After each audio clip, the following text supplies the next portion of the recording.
schools. I moved to closer to, and that was an experience, by the way. Tell me about that it. was an experience because, so you get in, of course, you have to learn how to drive very quickly. You have to get a license. Yeah. You have to be self-sufficient, Yeah. Then, of course, you're given the basics, of life, don't speed, you get a ticket. If you get a ticket, it will affect your insurance. If it affects your insurance, it might start affecting, your other parts of life, And this is permanent. You're given the basics, So it also helps to have somebody there who can hold your hand. Yeah. Yeah. So I go to pharmacy school now, and of course we link up with the Kenyan community, and find some people also going to school. So we used to drive down every morning. Hold your horses. Yeah. Why is it important to have a car in US? In Texas. Yeah. Because specifically in Texas. Yes. Why is it important? The train system is non-existent. Yeah. There's no train? I mean, it's there now, but it's limited. And it's not efficient as other states. It's not efficient, yeah. It's Why not so? like New York. New York, you don't need a car. Yeah. Because you can connect with trains and it's more faster. The public system works. The transport system works. Yeah. Same as, the MATA system in Georgia works, But in Texas, it's big. You need a car. So if you rely on the train, you always be late. Yeah. And I was trying still to settle in. So at the time, I was staying with my sister and brother-in-law. Yeah. And the college was about like from here to Nakuru. So that's one college. Yeah, that's you're going to class. You're going to class in Nakuru. So the dormitory or the hostels are here. No, I never stayed in the hostels. Okay. Initially, Okay. no. Okay. That's just school. That's or where cool. you're living. I was living with my sister, but to drive down to school, we had to carpool. Yeah, I carpooled with a good friend. Yeah. And now he married my niece, so he's my nephew. He's called Polycarp. So we used to wake up at 5 in the morning. Yeah, your family is well connected. To make sure. We're like Jews. Yeah. We used to wake up at 5 in the morning to make sure we are in Navarro. About 7. So there are days you drive up, there are days I drive up. So we used to interchange, Okay. So we used to do 3 days. So you take your classes. You take your classes a full load Monday, Wednesday, and Friday because you can't go every day. Yeah. And then Tuesdays and Thursdays, you'd have to find work, something to generate income. And is it the school that arranges this class in that manner? No, you pick. So you know the hours, you know the classes you're supposed to do for your degree. Okay. Or the basics. And these classes are happening every day? Yes. They could be happening every day, but it's up to you to make sure you register early and you pick the right schedule. So if the class is happening on Wednesdays and it's also happening on Thursdays, so it's up to you to make sure you pick the Wednesday class and not the Thursday because you want to do all your classes on Monday, Wednesday, and Friday. So if you have to take another class, you have to squeeze it in also, either Monday or Wednesday in the morning or in the afternoon. So you have at least 12 to 15 hours. You have to do a minimum of 12 hours a semester. Yeah. So it was always safe to do 15 hours, in case you drop a class in the middle of the semester, then you still have 12 hours. You're not out of status. And how long is the semester? Semester was, like 3 months. And you just need to do 15 hours only? 15 hours. No. So one class could either you get 3 credit hours. Or if you're doing like a PE, is 1 credit hour. So if you add all of them, make sure the credits add up to 15 or the hours add up to 15. By unit or combined? Altogether? That's what I'm saying. Yeah. You need to do 15 hours in 3 months. No. So the 15 hours Wow. Because if I think I'm it that trying way, to find then a I way feel to like explain that, to Yes, break yes. that down. That's Yes, a good yes. question. Yes, The because I think 15 even in Kenya, I don't think.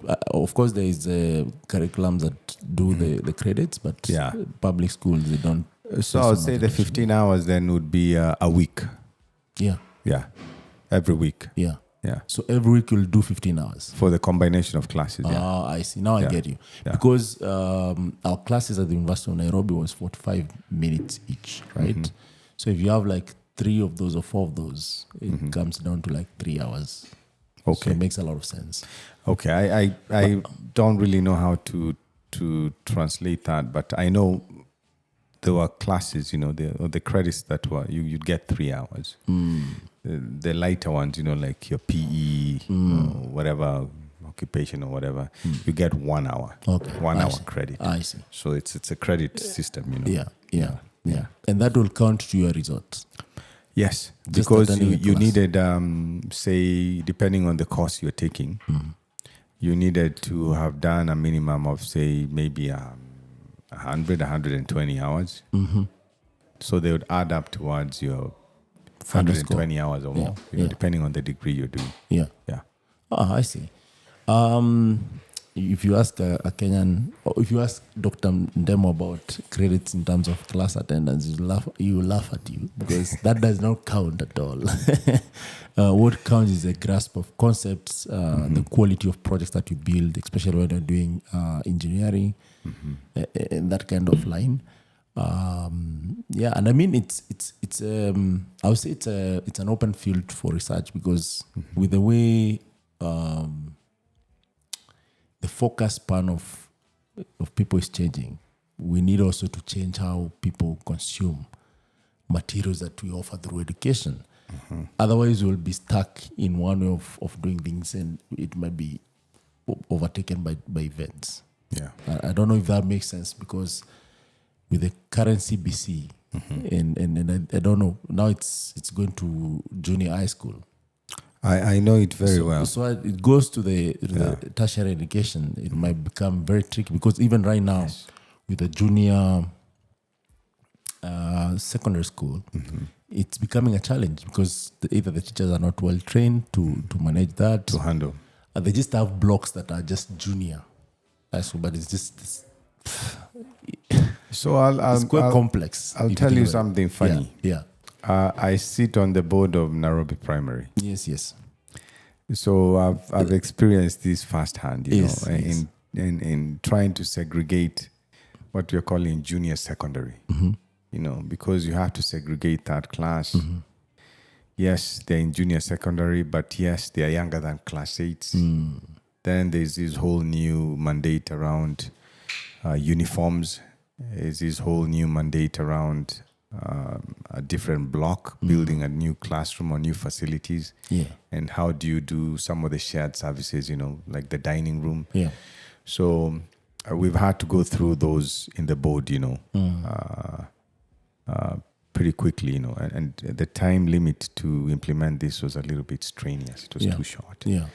But somehow we found a solution that's working for Nairobi Primary. Yeah. And what is Nairobi that? Primary and Nairobi Junior Secondary. I think we're putting both on the gate. Maybe You see, even you have not changed that this is Nairobi Primary and Junior Secondary School. even the logo. Yeah. We are to change that. It has to be redesigned Yes. So we'll to have reflect like to this is run a new to- school. Yes. And then when it goes to upper, is it upper from junior? It's upper or is it Yeah. So junior, then you go now to high school. to high school? Yeah. So this is like So- middle school. That also has to be designed afresh. High school. No, I think high We'll school go to the high school. will be different. Oh, okay. So if I understand what they're trying to achieve, this CBC could be closer to the American system, I see. and eventually is to decentralize. A lot of these. I don't think we'll have those national school stories anymore. It'll be the school closest to you, or the school that's most convenient to where you live, and that's the way it operates on the other the side, US, unless you specifically want to take your child to private school. But do you feel this also? of course, maybe they have an idea what they want to solve, but do you think it will create new problems such as US, where you find there are really, really good universities or high schools that are considered in some specific place? Yes. And due to racism and settlement and cost of life, Yeah. there are people, even if they wanted to, they cannot access it. Yes. And which results to HBCUs, which Yes. are specifically for the blacks and Hispanics. Yes. Do you think we might end up there? Of course, we don't have black and Hispanic Yeah. here, but we have in terms of wealth. You hit it on the, and those are some of the realistics. Yeah. Let's say the system on the other side. Yeah. First, you have the issue of economic power. Yeah. Either by design or just the way it is. It's always by design. You have, and you find it, let's say sometimes, Hispanic people or people of color, tend to gravitate to maybe staying in certain neighborhoods. Yeah. And so, of course, the valuation of the property might be a little bit less favorable. Yeah. And so maybe are the taxes. So it results to maybe less facilities or even the quality of the teachers, based on, the compensation and all these other environmental things. Yeah. So those problems will come. Yeah. Yeah. They'll come. So I think now that you are in the position of power, I would say, in quotes, maybe it's about, is there a way of giving such feedback? Because Yes. or you have experienced both systems? Yes. So we have to. So those are by design on the other side, but here we have a chance to do it differently. Exactly, and do it right. Differently. Yeah. Yeah. To do it differently and do it right. Yeah. My only concern is sometimes we have very many workshops around, how do we do it right? But then the implementation is normally not correlated to, say, some of those workshops or those thought process, sessions. Yeah. It's done very quickly and maybe with just a few people involved. Yeah. But you're absolutely right. We have a chance to do it differently here. Yeah. Yeah. It's a fantastic system if it's done properly. Yeah. Yeah. I mean, we have the best brains in it comes to education that I'm sure of, but I don't know if they have the right here or the mandate to implement. So you're right. So sorry about that. So it depends on how we choose to do it. Yeah. I know our biggest challenge will be around resources. Of course, because CBC is resource intensive. Yeah, it's very intense. It's to be resources.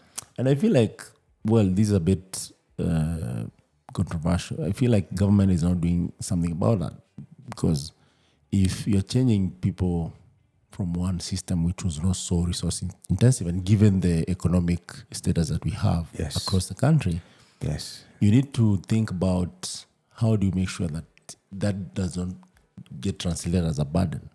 Exactly. Because over time, if you think about it, if I transition from primary school to high school, it will make a difference of maybe 50% or 30% of what I have been saving or what I've been using in primary school. From 50 to almost 200, 300%. Yeah. And this is just junior high school. It's still in primary school. Yes. If that is not draining economical, I don't know what it is, but I feel like also that needs to be addressed in some way. It does. It does. And it's a very tricky situation, because the system was started with good intent. Yes. Yeah. But from the beginning, we knew what kind of strain it would put on, say, infrastructure, you know, and what the basics were, the requirements were, the labs, the classroom facilities, you name it. It goes on and on and on. Yeah. But we just either didn't plan it properly, or we just don't have resources to cater for that. Yeah.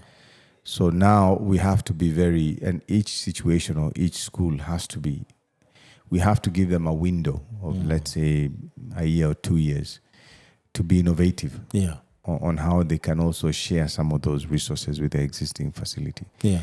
And still be able to segregate or maintain what they're trying to do. Yeah. Because you can also lose what you're trying to do in creating a temporary situation. For sure.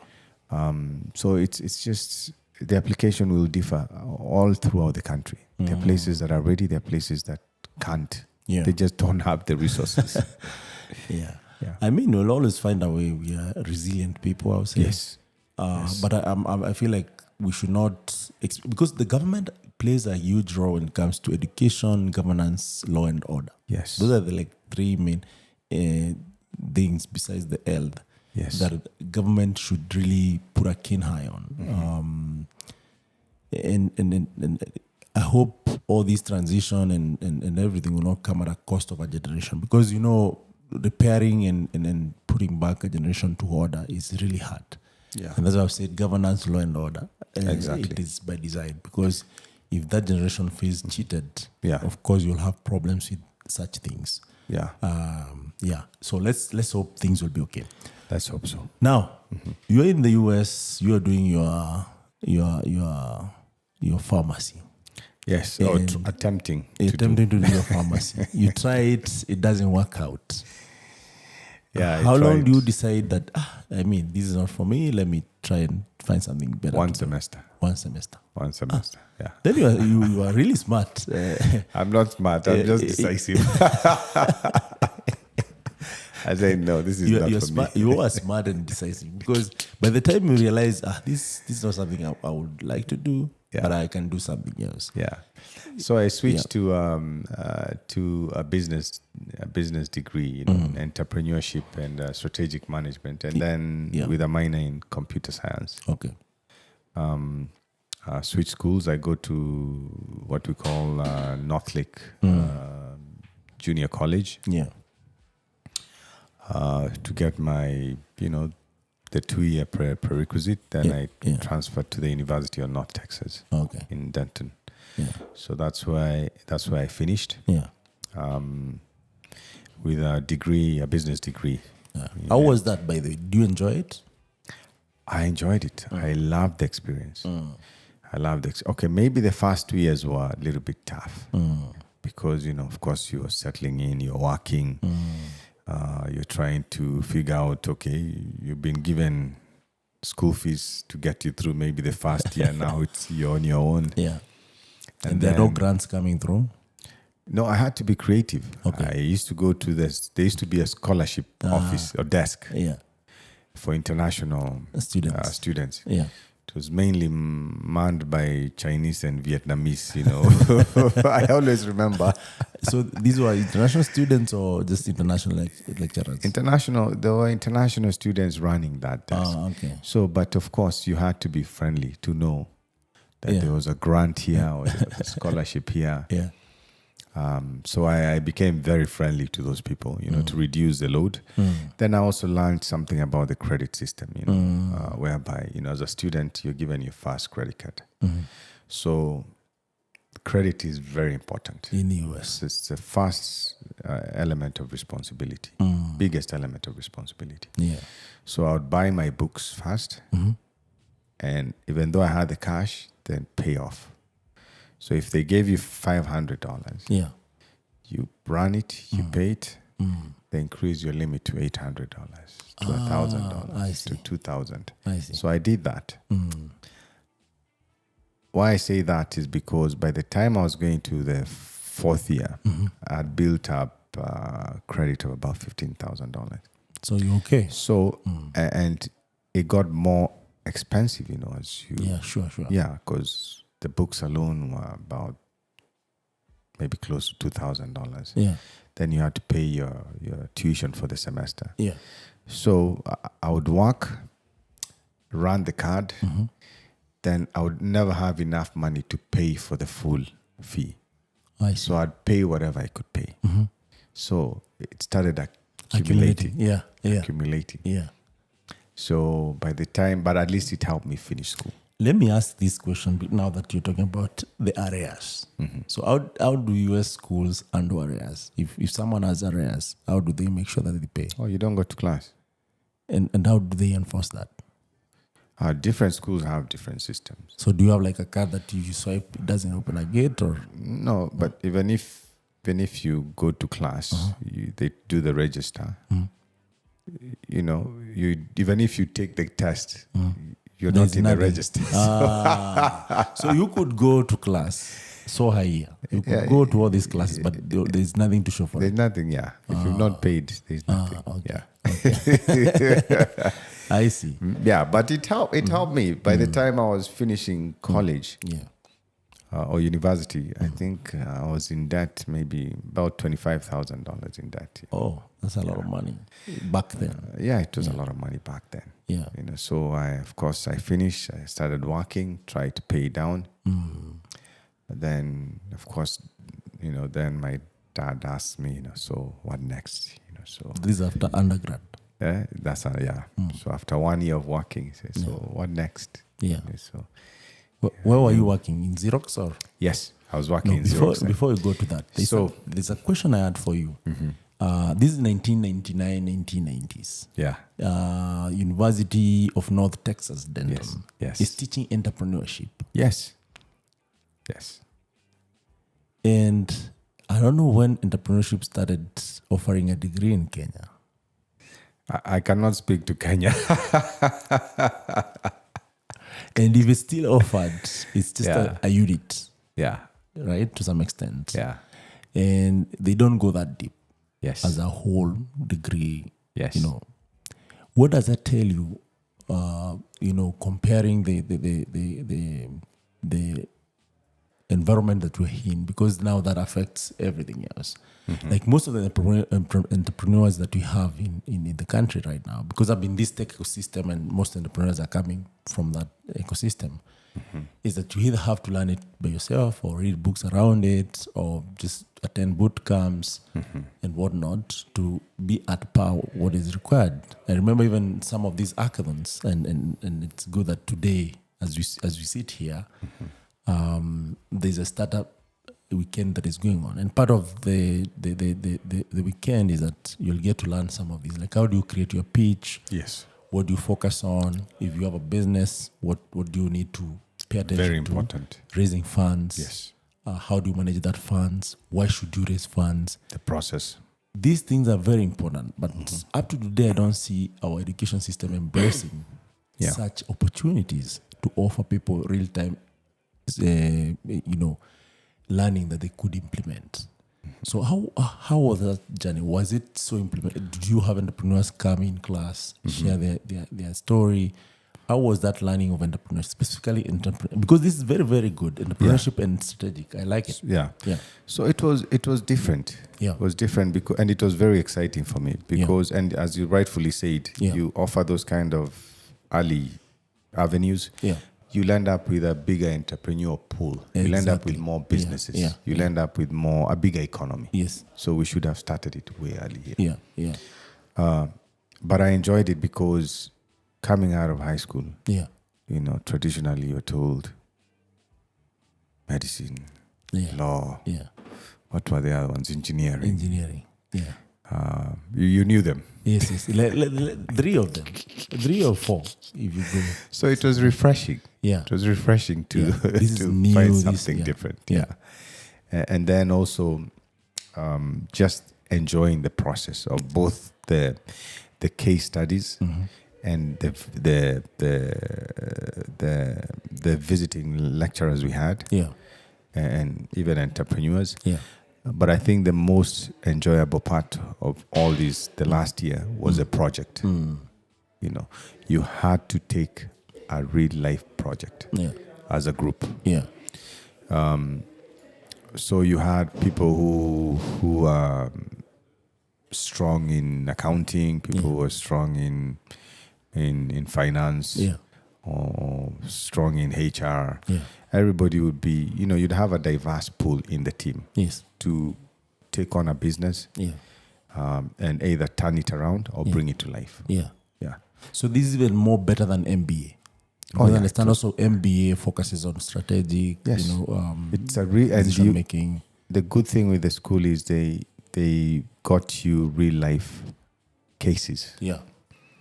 So our year, I remember we had a country club. Yeah.